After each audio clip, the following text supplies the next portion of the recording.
Makalipas lamang nga po ang ilang linggo mula nang i-trade ng Phoenix Suns si Kevin Durant sa Houston Rockets, hindi pa nga tapos ang kanilang front office sa paggawa ng pagbabago para maisaayos ang kasalukuyang lineup at ang future ng kanilang prangkisa. Pinuproseso na nga ng kanilang team ang pag-waive ng kontrata ng kanilang isa pang star player na si Bradley Beal. Pero habang hinihintay nila ito, may isang napakalaking move nga ang kanilang ginawa ngayong araw matapos nilang papirmahin at bigyan ng bagong extension si Devin Booker ng mahigit sa 2-year $150 million. Dahil dyan umakyat na sa $321 million ang kanyang makukuhang sweldo sa susunod na 5 taon.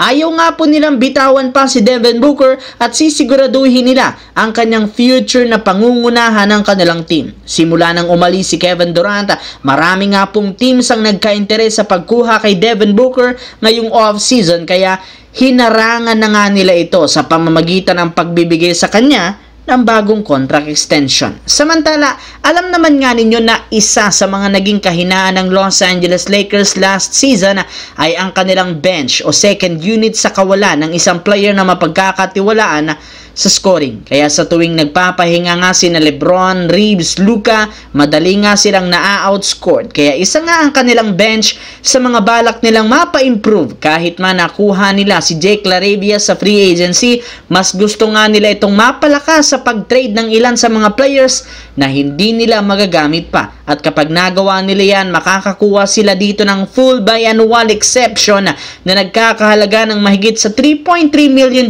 contract na pwede nilang gamitin para i-offer kay Bradley Beal kapag tuluyan na itong na-buyout ng Phoenix Suns at naging free agent. Since parating nagtatamo ng injury si Beal, inaasahan mababang kontrata ang kukunin nito. Kaya kung sakali mang makuha siya, siguradong worth it na kunin. Wala rin naman ditong talo ang Lakers dahil mapapakinabangan nga nila siya ng husto bilang sixth man na siyang kokontrol sa opensa at scoring kapag wala sina LeBron, Luka at Austin Reeves sa court. Sa kabilang banda, pumasok na nga ang pang-8 araw sa NBA free agency, ngunit hanggang ngayon wala pa rin namang nagagawa ni isa mang move ang Golden State Warriors. At isa sa mga dahilan dahil gipit nga ang kanilang team pagdating sa cap space kung saan wala silang ekstrang kontrata na maipapamigay sa free agent at maging sa kanilang batang player na si Jonathan Kuminga na hanggang ngayon hindi pa rin naman nila na-ititrade. Dahil sa pangyayaring ito, napilitan si Draymond Green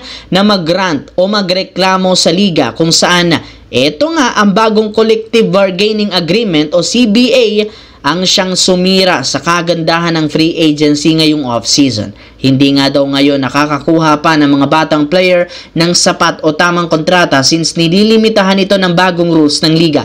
Isa rin naman sa mga tinamaan ng bagong CBA ay ang Golden State Warriors since hirap na hirap nga sila ngayong makabuo ng mas magandang roster sa off-season. Pero kung inyong titignan ng mabuti, meron rin naman ngang magandang epekto ito sa competitiveness ng liga since nahihirapan ng mga teams na bumuo ng super team na siyang bakit tayo iba't ibang kampiyon kada taon.